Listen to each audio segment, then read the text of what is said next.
Parliament में हम एक कदम और आगे बढ़ते हैं। पॉलिटी की और संविधान की इस विकास यात्रा में हमने अब तक आपको ये पढ़ाया कि बजट के प्रावधान क्या पढ़ाया ना। उसमें हमने आपको डिटेल में बताया कि बजट के टेक्निकल एस्पेक्ट क्या हैं वाया द कॉन्स्टिट्यूशन, और बजट के एस्पेक्ट क्या है डेमोक्रेटिक प्रिंसिपल्स वाइज। जो पैसा है देश का, उस पर देश की सरकार किस तरह से कंट्रोल करती है via the authority given by parliament, और पार्लियामेंट के वाया ये अथॉरिटी देश की जनता ही देती है। बजट कैसे देश के लोकतांत्रिक ढांचे को दर्शाता है, हमने ये भी समझा कि बजट लाना सिर्फ एक टेक्निकल प्रोसेस ही नहीं है जिसके ज़रिए आप पैसा ले जाते हैं। बजट एक तरह से लोकतंत्र की परंपरा को भी विकास की ओर ले जाता है, आगे बढ़ाता है, क्योंकि इसका अर्थ ही ये है कि देश की सरकार को देश के संसाधनों पर अधिकार तभी मिलेगा जब देश की जनता उसे ये अधिकार देगी। और वो बजट इसलिए ही लाया गया है कि देश की सरकार अपने प्रत्येक रुपये की कमाई और खर्चे के लिए जवाबदेह है देश की जनता के प्रति। एक महत्वपूर्ण एस्पेक्ट था, उसे ही हमने बजट के तौर पर जाना, समझा, अंडरस्टैंड किया। इस तरह से एक एक उपाय जो है वो देश के कंट्रोल में है। बजट का अर्थ ये था कि सरकार अपने पूरे उस वर्ष के कामकाज का हिसाब देश की जनता के सामने रखेगी। ये बताएगी कि जो पैसा उसके पास आ रहा है वो विधि सम्मत तरीके से ही आ रहा है, और वो पैसा जन कल्याण में, देश के विकास में, देश की आंतरिक और बाहरी सुरक्षा, विकास, शिक्षा, कामकाज, रोज़गार, इन चीज़ों में खर्च होगा। इसलिए बजट वहाँ पर लाना बहुत ज़रूरी हो जाता है। इन सारी चीज़ों को हमने समझा और अब हम इसके अंतिम पड़ाव तक पहुँच चुके हैं। अब अंतिम पड़ाव में यहाँ पर टॉपिक आता है कि हम जब पार्लियामेंट के बारे में पढ़ रहे हैं तो उसमें मल्टी फंक्शनल रूल क्या है पार्लियामेंट के। आज हम उन सभी मल्टी फंक्शनल रूल्स को समझेंगे। ओके, देखिए, अगर आप हमारी कंट्री के पॉलिटिकल एडमिनिस्ट्रेटिव सेटिंग को अच्छे से ऑब्जर्व करें तो उसमें पार्लियामेंट एक बहुत ही सेंट्रल रोल प्ले करती है। It is very central because country rule of law के कंसेप्ट पे चलती है और लॉ जो है वो पार्लियामेंट में बनता है। इसके हिसाब से देखें तो सुप्रीम लॉ मेकिंग बॉडी के तौर पर हम पार्लियामेंट को जानते हैं, तो इसलिए बहुत ही इम्पॉर्टेंट एस्पेक्ट है। सुप्रीम कोर्ट की और हाई कोर्ट की जुडिशियल रिव्यू के नाम पर एंट्री भी तभी होती है जब लॉ बन जाता है। जुडिशियल एक्टिविज्म एक कंसेप्ट है, वो एक अलग चर्चा का विषय है, उस पर हमारे लेक्चर आए हुए हैं। लेकिन जुडिशियल रिव्यू जो कि एक कंसेप्ट इम्प्लिसिटली कॉन्स्टिट्यूशन में गिवन है, अगर हम उस मर्यादा को भी समझें तो उसका उद्देश्य केवल यही है कि जो कानून संसद में बनेंगे, आप ये देखेंगे कि वो कानून संविधान की मर्यादा के अनुकूल हैं या नहीं, वो किन्हीं के मौलिक अधिकारों का हनन तो नहीं करते हैं, या वो किसी भी तरह से सेंट्रल या स्टेट गवर्नमेंट जिसने भी वो कानून बनाया वो उसकी जो अधिकार क्षेत्र है उससे बाहर तो नहीं, या उसकी लेजिस्लेटिव कॉम्पिटेंस के बाहर तो नहीं। इन चीज़ों को जांचना केवल मात्र जुडिशरी का काम है जुडिशियल रिव्यू के तहत, लेकिन अंततः कानून बनाने की जिम्मेदारी संसद को ही है और राज्यों के स्तर पर विधानसभाओं को। तो लेजिस्लेचर्स आर इम्पॉर्टेंट, इसलिए ये कई तरह के मल्टी फंक्शनल रोल प्ले करती हैं जिन्हें हम समझ आए हैं। इसमें से नेहा सबसे पहला रोल जो है वो ये है, that is the legislative powers and the functions. देखिए, लेजिस्लेटिव पावर्स एंड फंक्शंस की अगर हम बात करें तो हमारी पार्लियामेंट कानून बनाने का काम करती है। उसके लिए अगर हम अपनी कंट्री की बात करें तो उसमें एक फेडरल फंक्शनल स्ट्रक्चर नज़र आता है। फेडरल स्ट्रक्चर इस तरह से नज़र आता है कि सेंटर के साथ साथ स्टेट्स भी हैं, तो स्टेट गवर्नमेंट्स भी एग्जिस्ट करती हैं, और स्टेट गवर्नमेंट्स काम कर सकें इंडिपेंडेंटली तो कॉन्स्टिट्यूशन में उनके काम करने के लिए स्टेट लिस्ट भी एग्जिस्ट कर रही है। इसी वजह से फिर आपके सामने की यूनियन लिस्ट भी आती है जिसके आइटम्स के ऊपर केंद्र सरकार कानून बनाने का काम करती है। तो इस फेडरल स्ट्रक्चर में सेंट्रल गवर्नमेंट यानी कि पार्लियामेंट का क्या इम्पोर्टेंट रोल है, उसके तहत अगर हम देखें तो यूनियन लिस्ट के मामले में एक्सक्लूसिव अथॉरिटी कानून बनाने की यूनियन गवर्नमेंट के पास है, यानी कि पार्लियामेंट के पास है। तो पार्लियामेंट यूनियन लिस्ट में गिवन मुद्दों के ऊपर कानून बना सकती है एक्सक्लूसिव। इसके अलावा जो रेजिडुअल मैटर्स हैं जो या ना तो यूनियन लिस्ट में मेंशन है, ना स्टेट लिस्ट में कहीं उनका जिक्र है, और ना ही वो कहीं भी कॉन्करेंट लिस्ट में गिवन, वो ऐसे मुद्दे हैं जो कभी भी भविष्य में आ सकते हैं। ऐसे मुद्दे जो अभी एग्जिस्ट नहीं कर सकते बट फ्यूचर में एग्जिस्ट करेंगे, जो अभी किसी भी लिस्ट में नहीं है वो रेजिडरी है।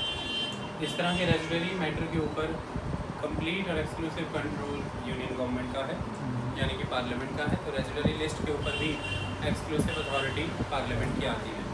कोई भी ऐसे मुद्दे जो भविष्य में नए मुद्दों के तौर पर उभर करके आएंगे, उन पर यदि कानून प्रावधान बनाने का अधिकार है तो वो पार्लियामेंट का ही है। इसी तरह से बात आती है कॉन्करेंट लिस्ट। कॉन्करेंट लिस्ट के मामले में एक्सक्लूसिव अथॉरिटी नहीं है पार्लियामेंट के पास। कॉन्करेंट लिस्ट का मामला ही कॉन्करेंस की बात करता है।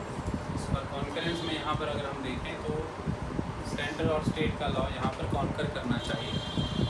अगर सेंटर और स्टेट के लॉ में टकराव होता है तो कॉन्करेंट लिस्ट ये कहती है कि कॉन्करेंट लिस्ट में दिए आइटम्स के ऊपर सेंटर और स्टेट गवर्नमेंट दोनों ही कानून बना सकती है, यानी कि पार्लियामेंट और स्टेट लेजिस्लेचर दोनों ही लॉ बना सकते हैं।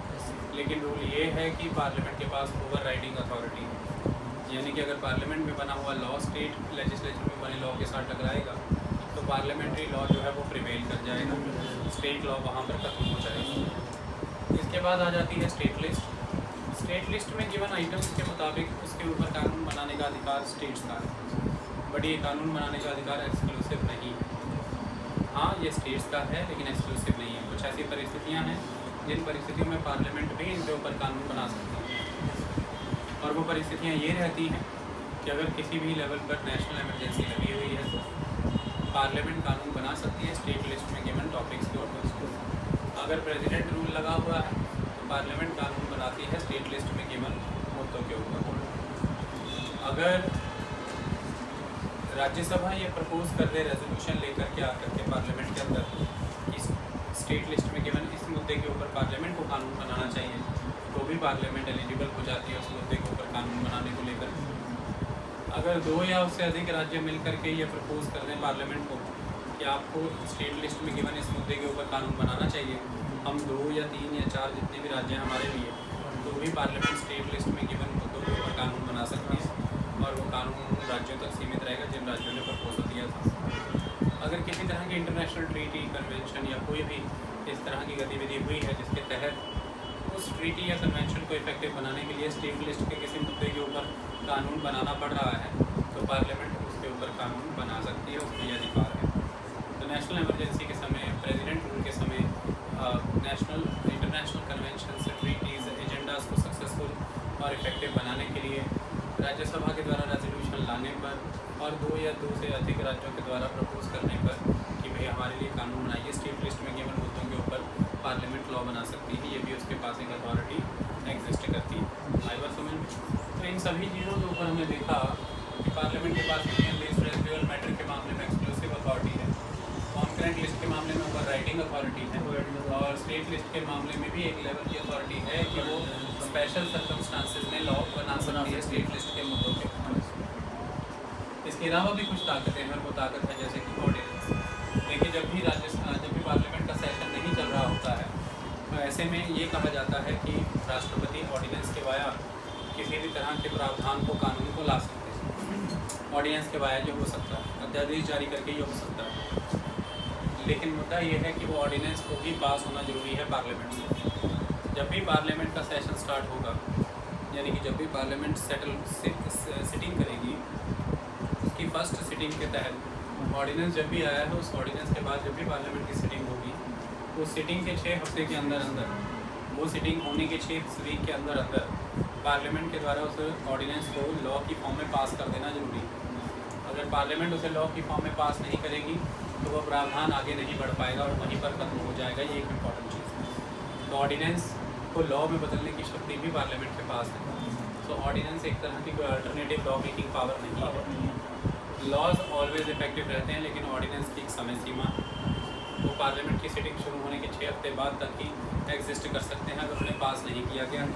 अगर उसे आप हमेशा के लिए कानून बना करके रखना चाहते हैं तो फिर पार्लियामेंट की सिटिंग जैसे ही स्टार्ट हुई है, उस ऑर्डिनेंस को एजेंडे पे लीजिए और उसे लॉ की फॉर्म में पास कर दीजिए। पहले उसे बिल की फॉर्म में प्रस्तुत करिए और एक्ट की फॉर्म में फिर इनेक्ट कर दीजिए। आई बात समझ में? इसके अलावा है डेलीगेटेड लेजिस्लेशन। हमारी पार्लियामेंट में जो भी लॉ बनते हैं वो एक तरह के स्केलेटन वर्जन में बनते हैं। ओवरऑल एक प्रिंसिपल्स होते हैं, उसमें ओवरऑल क्लॉजेज होते हैं, एक बॉडी, एक फ्रेम प्रॉपर बना दिया जाता है। लेकिन एग्जीक्यूटिव यानी कि काउंसिल ऑफ मिनिस्टर को ये रिस्पॉन्सिबिलिटी दी जाती है कि जो डिटेल्ड रूल्स रेगुलेशंस बनाने हैं, जो डिटेलिंग करनी है इसकी, वो आप करेंगे। पार्लियामेंट एक स्केलेटन बना करके किसी भी लॉ का बाकी की जो डिटेल्ड रिस्पॉन्सिबिलिटी है वो एग्जीक्यूटिव को डेलीगेट कर देती है, इसलिए इसे डेलीगेटेड लेजिस्लेशन सिस्टम कहा जाता है।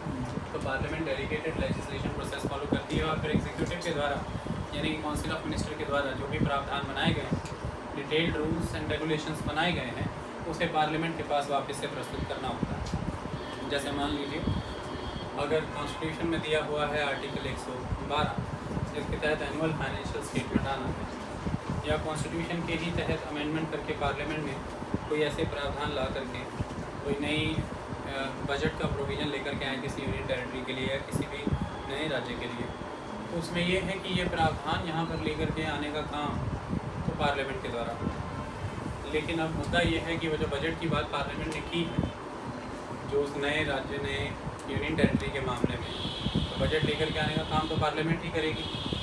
बजट के रूप में पार्लियामेंट ने जो दस्तावेज प्रस्तुत करने को कहा है उसके रिलेटेड सारा डिटेल वर्कआउट जो है वो एग्जीक्यूटिव करेगी, यानी कि फाइनेंस मिनिस्ट्री करेगी। फाइनेंस मिनिस्ट्री के द्वारा जो भी डिटेल वर्कआउट किया गया है, जितनी भी डिमांड्स प्रिपेयर की गई हैं, जो भी पॉलिसी प्रिपेयर की गई है, हर चीज़ को बहुत ही डिटेल में स्क्रूटिनाइज करने का काम वो पार्लियामेंट करेगी। तो एनुअल फाइनेंशियल स्टेटमेंट कॉन्स्टिट्यूशन में गिवन एक प्रोविज़न है जिसके तहत ये है कि बजट बनाया जाए, एनुअल फाइनेंशियल स्टेटमेंट आना जरूरी है। ये तो आपने स्केलेटन फॉर्म में एक बात कह दी, अब उसे डिटेल फॉर्म में संसद में रखने का काम ये काउंसिल ऑफ मिनिस्टर करता है, यानी कि फाइनेंस मिनिस्ट्री करती है, और उसकी एक एक डिटेल को पार्लियामेंट के सामने प्रस्तुत करना ज़रूरी है उसकी स्वीकृति प्राप्त करने के लिए। तो डेलीगेटेड लेजिस्लेशन का मतलब भारत में कभी भी ये नहीं है कि आप पार्लियामेंट को बाईपास कर जाएं। डेलीगेटेड लेजिस्लेशन का मतलब यहाँ पर ये है कि जो काउंसिल ऑफ मिनिस्टर है वो डिटेल में जो फ्रेमवर्क पार्लियामेंट ने बना करके दिया है, उस फ्रेमवर्क के अंदर detail policy development, detail rules and regulations हर चीज़ को लेकर के आए और उन्हें फिर पार्लियामेंट की स्वीकृति दिला करके ज़मीनी स्तर पर लागू करने का काम करें। इससे इस तरह का रोल भी पार्लियामेंट निभाती है। तो लेजिस्लेटिव पावर और फंक्शंस भी यही कवर होता है। इसके बाद आ जाता है executive power and function. Executive power and function में सबसे इम्पोर्टेंट फंक्शन है एग्जीक्यूटिव की रिस्पॉन्सिबिलिटी। देखिए पार्लियामेंट को 3 काम करने बहुत ज़रूरी है। सबसे पहला काम पार्लियामेंट का यहाँ पर यह है कि पार्लियामेंट के अंदर से एक ऐसे ग्रुप ऑफ मेंबर्स चुना जाता है जो ग्रुप ऑफ मेंबर सरकार बनाने का काम करता है, यानी कि पार्लियामेंट एक ग्रुप ऑफ मेंबर को चुनती है जो सरकार बनाने का काम करती है। खास तौर पर यहाँ पर लोकसभा पार्लियामेंट उस ग्रुप ऑफ मेंबर को सस्टेन, सपोर्ट और सर्वाइव कराने का काम भी करती है, यानी कि वो ग्रुप ऑफ मेंबर तब तक पावर में रहेगा जब तक उसे लोकसभा का कॉन्फिडेंस प्राप्त होगा, और पार्लियामेंट ही उस ग्रुप ऑफ मेंबर को एग्जिस्ट करने के लिए सीज कर देगा अगर वो ग्रुप ऑफ मेंबर्स को अब लोकसभा का सपोर्ट नहीं है। तो पार्लियामेंट ने ही एक ग्रुप ऑफ मेंबर को सरकार के रूप में जन्मा, पार्लियामेंट ने ही एक ग्रुप ऑफ मेंबर को सरकार के रूप में समर्थन करके चलाया, और पार्लियामेंट ने ही उस ग्रुप ऑफ मेंबर को सरकार के रूप में ना चलने का आदेश दे दिया, खत्म कर दिया, अपना कॉन्फिडेंस छीन लिया और वहाँ पर वो सरकार के थे। तो पार्लियामेंट का एग्जीक्यूटिव रोल बहुत ही बड़ा है, यानी कि हमारी कंट्री में जो एग्जीक्यूटिव है यानी कि जो कार्यपालिका है, जैसे आप काउंसिल ऑफ मिनिस्टर या कैबिनेट के रूप में जानते हैं, उसका जन्म सही मायने में सीधे चुनाव के माध्यम से नहीं होता है। उसका जन्म एक ग्रुप ऑफ मेंबर्स के द्वारा लोकसभा में होता है। आप लोग सभी अपने अपने एमपीज़ को वोट करते हैं, वो एमपी जा कर के लोकसभा में बैठते हैं। लोकसभा में जिसमें किसी पार्टी या किसी कोलिशन ग्रुप को मेजॉरिटी प्राप्त हुई है, उस ग्रुप ऑफ मेंबर्स को अपना ग्रुप ऑफ मेंबर्स का लीडर चुनना होता है, और उस ग्रुप लीडर को राष्ट्रपति के द्वारा प्रधानमंत्री नियुक्त किया जाता है, और प्रधानमंत्री फिर दोनों ही सदनों में से, लोकसभा राज्यसभा में से, अपनी पार्टी या कोलिशन या पार्टी और कोलिशन के बाहर से भी किसी को, या लोकसभा राज्यसभा के मेंबर ना भी होने पर भी किसी को चुन करके राष्ट्रपति के द्वारा नियुक्त कराएंगे मंत्री, और इस तरह से वो अपने पूरा का पूरा मंत्रिमंडल तैयार करते हैं। मंत्रिमंडल छोटा वर्जन है एक मंत्रिपरिषद का। मंत्रिपरिषद यहाँ पर काउंसिल ऑफ मिनिस्टर को कहते हैं, मंत्रिमंडल यहाँ पर कैबिनेट को कहा जाता है। तो मंत्रिपरिषद से छोटा है मंत्रिमंडल। काउंसिल ऑफ मिनिस्टर एक बड़ी बॉडी है, 70 से 80 मंत्री इसमें होते हैं, जैसे कि cabinet minister, minister of state और डिप्टी मिनिस्टर। इससे छोटी बॉडी है जिसमें 20 से 25 सदस्य होते हैं, वो कैबिनेट है जिसमें कैबिनेट मिनिस्टर्स भी होते हैं। दोनों ही हों, चाहे काउंसिल ऑफ मिनिस्टर या कैबिनेट, इसमें प्राइम मिनिस्टर का होना ज़रूरी होता है। इसे का एग्जीक्यूटिव कहते हैं क्योंकि संसद में बनी सभी नीतियों को ज़मीनी स्तर पर ले जा करके क्रियान्वित करने का काम, एग्जीक्यूट करने का काम ये बॉडी करती है, इसलिए हम इसे कार्यपालिका भी कहते हैं। ये कार्य करने का काम करती है, एग्जीक्यूशन का काम करती है, नीतियों के क्रियान्वयन का काम इसी की जिम्मेदारी पर है। देश की सरकार इसे ही कहा जाता है, एग्जीक्यूटिव को, काउंसिल ऑफ मिनिस्टर के कैबिनेट को ही आप देश की सरकार कहकर भी पुकारते हैं, क्योंकि ये देश के स्तर पर क्या नीतियाँ बननी चाहिए पार्लियामेंट को प्रपोज करने का काम यही करते हैं। पार्लियामेंट में एवरी डे की सिटिंग में कैसे बिजनेस चलेगा उसका एजेंडा भी सरकार के ही एजेंडे पर निर्धारित रहता है लगभग, और उसे हम गवर्नमेंट बिजनेस के तौर पर जानते हैं। और देश चलाने के लिए सरकार ही अमूमन मैक्सिमम कानून प्रपोज करती है पार्लियामेंट के अंदर, और उसी के द्वारा प्रपोज कानून भी लगभग पास होते हैं। आई बात समझ में? तो इस तरह से अगर हम देखें तो जहाँ से जन्मी है हमारे देश के एग्जीक्यूटिव यानी काउंसिल ऑफ मिनिस्टर लोकसभा से, तो उसकी लोकसभा के प्रति जिम्मेदारी रहती है। तो हमारे देश की सरकार की यानी कि एग्जीक्यूटिव की यानी कि काउंसिल ऑफ मिनिस्टर की जनरल सेंस में रिस्पॉन्सिबिलिटी टुवर्ड्स द पार्लियामेंट है। यानी कि आप जो भी पॉलिसीज़ लेकर के आते हैं, आप जो भी लॉज बनाते हैं, आप जो भी रूल्स रेगुलेशंस लेकर के आते हैं, जो भी कंडक्ट करते हैं, उसके लिए पार्लियामेंटेरियंस पूरी तरह से एलिजिबल हैं आपसे सवाल करने के लिए। तो देश के प्रधानमंत्री से सवाल करने का पूरा अधिकार है देश के चुने हुए नुमाइंदों को। ऐसे में देश के प्रधानमंत्री किसी भी हाउस से बिलोंग करते हों, चाहे लोकसभा से हैं चाहे राज्यसभा से हैं, वो दूसरे हाउस की सिटिंग में जाकर के पार्टिसिपेट कर सकते हैं। उनके पास right to participate, right to speak है, राइट टू स्पीच जिसे कहते हैं। हाँ, राइट टू वोट नहीं होता है, जिस हाउस में वो बिलोंग नहीं करते हैं उस हाउस में जाके राइट टू वोट नहीं रखते हैं, लेकिन राइट टू स्पीच रखते हैं, राइट टू पार्टिसिपेट रखते हैं। उसका कारण ये है कि लोकतंत्र को समर्थन मिल सके, और जिस सदन से आप बिलोंग करते हैं उस सदन के दूसरे सदन के लोग भी आपसे देश के प्रधानमंत्री या मंत्री होने के नाते सवाल जवाब कर सकते हैं। तो इस तरह से देश के सभी मंत्री प्रधानमंत्रियों की एक इंडिविजुअल रिस्पॉन्सिबिलिटी बनती है टुवर्ड्स द पार्लियामेंट, और वो इंडिविजुअल रिस्पॉन्सिबिलिटी ये है कि वो अपने अपने मंत्रालयों के कामकाज को लेकर के, उनकी परफॉर्मेंसेस को लेकर के संसद के प्रति जिम्मेदार है। संसद उनसे प्रश्न करेगा, ये एक इम्पॉर्टेंट चीज़ है। और इंडिविजुअल रिस्पॉन्सिबिलिटी यहाँ से तय होती है कि भाई कई तरह के टूल्स पार्लियामेंट को अवेलेबल हैं, चाहे वो क्वेश्चन आर हो, चाहे वो 0 आर हो, चाहे कॉलिंग अटेंशन मोशन हो, चाहे हाफ एन आवर डिस्कशन हो, चाहे शॉर्ट ड्यूरेशन नोटिस हो, शॉर्ट ड्यूरेशन डिस्कशन हो, चाहे एडजर्नमेंट मोशन हो, चाहे सेंसर मोशन हो, चाहे कट मोशन हो, चाहे नो कॉन्फिडेंस मोशन हो। इन सभी टूल्स का इस्तेमाल करके आप एग्जीक्यूटिव को डेमोक्रेटिक मैनर में काम करने के लिए मजबूर करते हैं, और इसी वजह से वो एग्जीक्यूटिव के जितने भी एक्शन हैं वो डेमोक्रेटिक कहलाते हैं, क्योंकि एग्जीक्यूटिव एक्शन पार्लियामेंट के द्वारा मान्यता प्राप्त हो जाते हैं, इसलिए वो लेजिटिमेट डेमोक्रेटिक एक्ट और कंडक्ट बन जाते हैं। क्योंकि पार्लियामेंट को प्राप्त सभी के सभी टूल पार्लियामेंट ने उस एग्जीक्यूटिव को क्रिटिसाइज़ करने में या फिर रेलेवेंट बनाने में या अकाउंटेबल और आंसरेबल बनाने में यूटिलाइज़ किए होते हैं। ऐसे में इन सभी टूल्स का इस्तेमाल पूरी की पूरी पार्लियामेंट के दोनों हाउसेज में होता है। इनमें से कुछ टूल्स हैं वो जो राज्यसभा में यूज़ नहीं होते, वो मैंने आपको पहले ही पढ़ा दिए हैं मोशंस और रेजोल्यूशंस के द्वारा। और पार्लियामेंट पूरी की पूरी इन सभी मंत्रियों को रिस्पॉन्सिबल बनाती है अपने प्रति। लेकिन सत्ता में बने रहने के लिए जो आपको कॉन्फिडेंस चाहिए वो लोकसभा का चाहिए, वो रिस्पॉन्सिबिलिटी अलग है।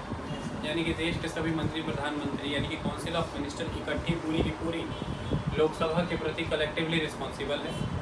कलेक्टिवली रिस्पॉन्सिबल होने का अर्थ भी यहाँ पर यही है कि देश के स्तर पर जो पार्लियामेंटेरियंस हैं वो देश की सरकार को कमज़ोर नहीं कर सकते, यानी कि देश की सरकार के मंत्रियों के भीतर डिफेक्ट नहीं क्रिएट कर सकते, देश की सरकार के मंत्रियों को भयभीत नहीं कर सकते, डरा नहीं सकते, देश की सरकार के मंत्रियों को एक दूसरे के विरुद्ध लड़ा नहीं सकते। तो देश को एक स्टेबल गवर्नमेंट मिले, इसके लिए ये नियम बनाया गया है कि रिस्पॉन्सिबिलिटी कलेक्टिव होगी। यानी कि यदि एक मंत्री की नीति खराब है और उस मंत्री के किसी बिल के खिलाफ सदन में प्रस्ताव पारित हो गया है लोकसभा में, या उस मंत्री का वहाँ पर फेलियर हो गया है एज अ मिनिस्ट्री, तो फिर पूरे का पूरा मंत्री परिषद ही जाएगा, पूरा का पूरा काउंसिल ऑफ मिनिस्टर ही वहाँ पर फिनिश हो जाएगा, सिर्फ वो मिनिस्टर फिनिश नहीं होगा। इसके कई सारे आस्पेक्ट हैं।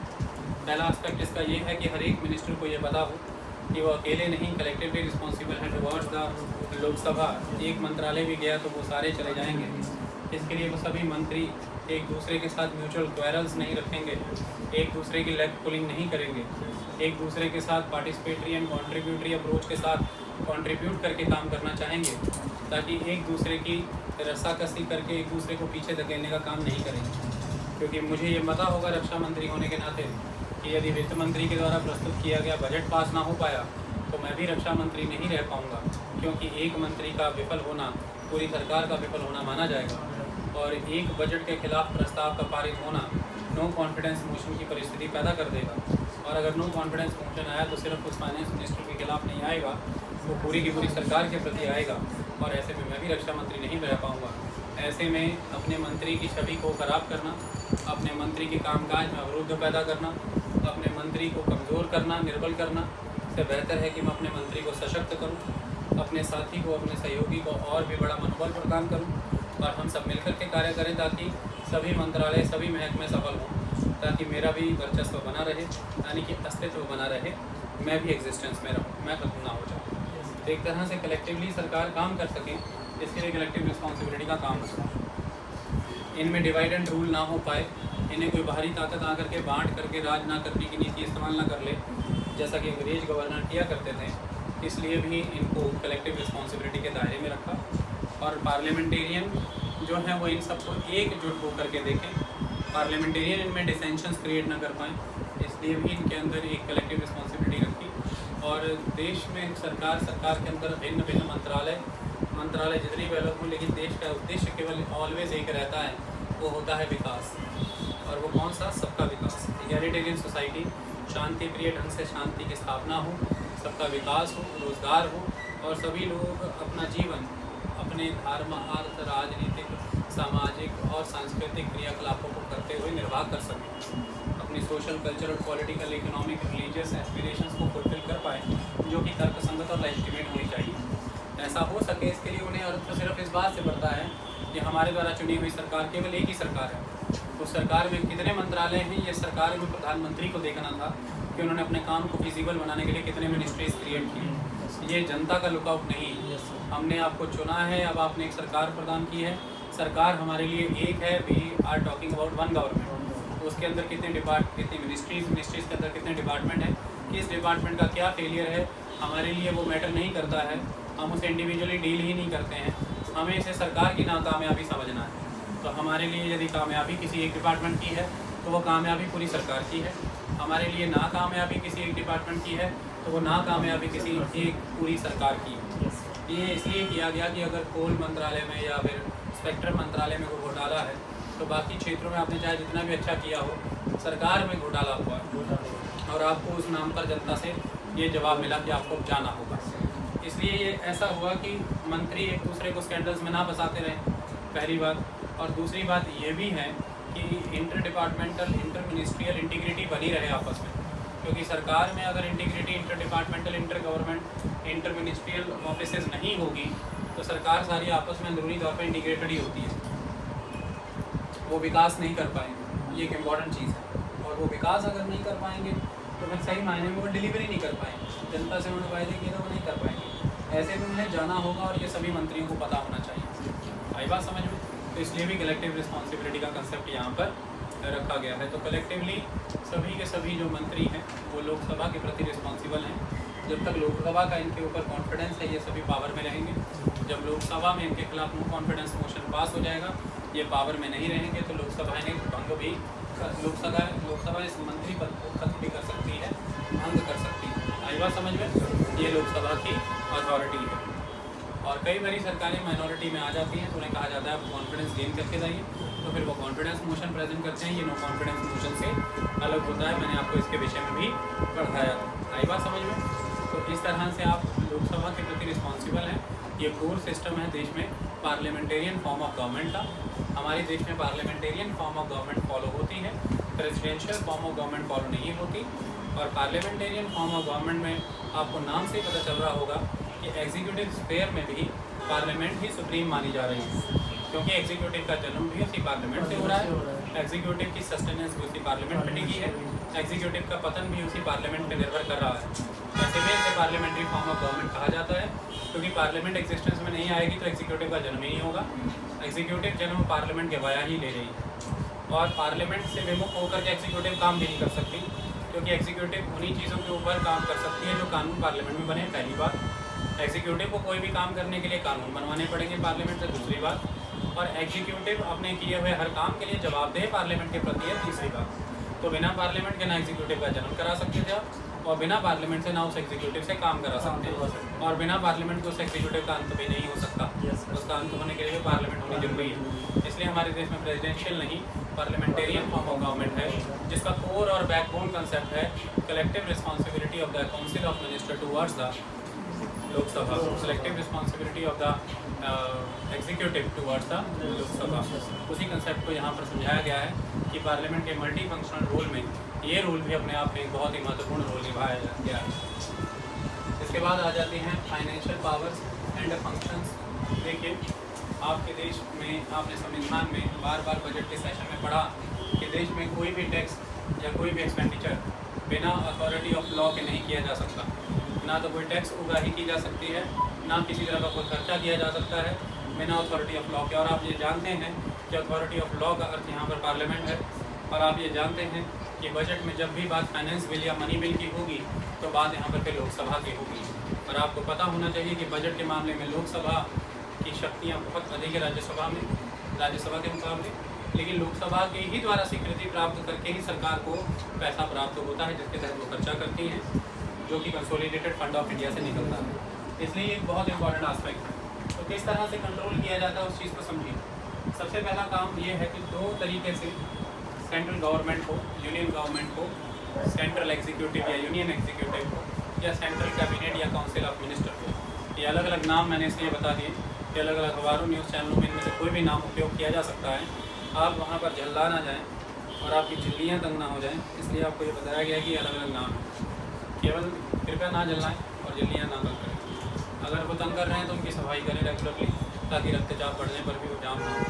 यही सबसे बड़ी बात है। कई बार हम ब्लैंक फेस के साथ भी बड़ी बड़ी बातें कह देते हैं, इनमें भी अपनी ही तरह की कॉमेडी होती है, वो फील बाद में जाके होती है। ओके, मेन एस्पेक्ट ये है बेटा कि पहला चरण ये है जब पार्लियामेंट का कंट्रोल है सरकार के ऊपर आर्थिक तौर पे, और वो है बजट। देखिए, बजट के मामले में सबसे पहली बात एक कंसेप्ट फॉलो होता है, वो है प्रिंसिपल ऑफ एनुअलिटी। प्रिंसिपल ऑफ एनुअलिटी का मतलब ये है कि सरकार को कभी भी 5 वर्ष के लिए पैसा मिलता ही नहीं है, सरकार को वार्षिक तौर पर पैसा मिलता है एवरी 1 ईयर के लिए, और 1 ईयर फाइनेंशियल ईयर होता है पहली बार। और सरकार यहाँ पर अपने विवेक पे काम नहीं कर सकती, डिस्क्रिशन पे नहीं। कॉन्स्टिट्यूशन ने यहाँ पर ये ड्यूटी प्रेसिडेंट की लगाई है कि प्रेसिडेंट मैंडेटरली ही बजट पेश करवाएंगे संसद के अंदर, ये प्रेसिडेंट की ड्यूटी है। ध्यान से समझिए इस बात को। आर्टिकल 112 अपने आप में ये कहता है कि मैंडेटरली ही हर वर्ष एनुअल फाइनेंशियल स्टेटमेंट प्रस्तुत होगा, यह प्रेसिडेंट सुनिश्चित करेंगे। तो इसलिए सरकार इस जिम्मेदारी से बच नहीं सकती है, ऐसा संविधान ने पुख्ता कर दिया है वाया राष्ट्रपति। और राष्ट्रपति यहाँ पर देश के सिंबल के तौर पर जाने जा रहे हैं। मैंने देश ये मांग रहा है सरकार से कि प्रत्येक वर्ष आप संविधान के अनुच्छेद 112 के तहत आप एनुअल फाइनेंशियल स्टेटमेंट बस प्रस्तुत करिए, आप बाउंड हैं ये करने के लिए। और यहाँ पर वर्ड बहुत चुन करके रखा गया है, ये एनुअल फाइनेंशियल स्टेटमेंट होगा। एनुअल मतलब वार्षिक। आई बात समझ में? तो ये एक इम्पॉर्टेंट चीज़ है। इसमें प्रिंसिपल ऑफ एनुअलिटी का मतलब ये है कि जो भी पैसा सेंक्शन होता है वो 1 ईयर के लिए होता है। अगर पूरा साल खत्म होने तक वो पैसा इस्तेमाल में नहीं हुआ है तो कभी भी सरकार उसे बिल्डअप नहीं कर सकती, यानी कि उस पैसे को खर्च ना करते हुए उसे नेक्स्ट ईयर या उसके नेक्स्ट ईयर के लिए बिल्डअप नहीं कर सकती, यानी कि उसे इस तरह से नहीं रख सकती कि पिछले बजट में पास हुआ था, हमने नहीं खर्च किया, अब हम इसे जैसे मर्जी खर्च करें। वो पैसा जिस बजट के लिए पास हुआ था, जिस ईयर के लिए पास हुआ था, वो उस ईयर के मुताबिक ही संसद ने पास किया था। वो उस ईयर में अगर नहीं लगेगा तो ईयर ख़त्म होते के साथ ही वो वापस से पैसा कंसोलिडेटेड फंड ऑफ इंडिया में आ जाएगा।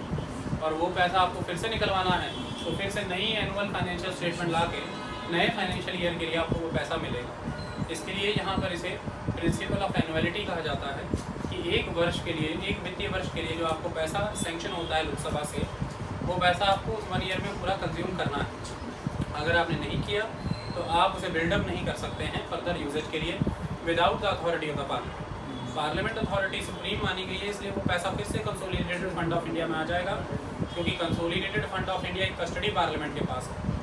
कंसोलिडेटेड फंड ऑफ इंडिया की कस्टडी पार्लियामेंट के पास है, पर्टिकुलरली लोकसभा के पास है। कंसोलिडेटेड फंड ऑफ इंडिया की चाबी लोकसभा के पास है, वो पैसा फिर से लोकसभा के पास आ जाएगा, यानी कि लोगों के पास आ जाएगा, यानी कि पब्लिक एक्सचेकर है वो पैसा देश का है, देश के पास आ जाएगा। इसलिए यहाँ पर वर्ड एक्सचेकर यूज़ होता है किसी का पर्सनल पर्स नहीं है। इसके पहले पर्सेस एग्जिस्ट करते थे 1970 तक, प्रीवी पर्सेस। उसके पास एक ही वर्ड एग्जिस्ट करता है, पब्लिक एक्सचेकर।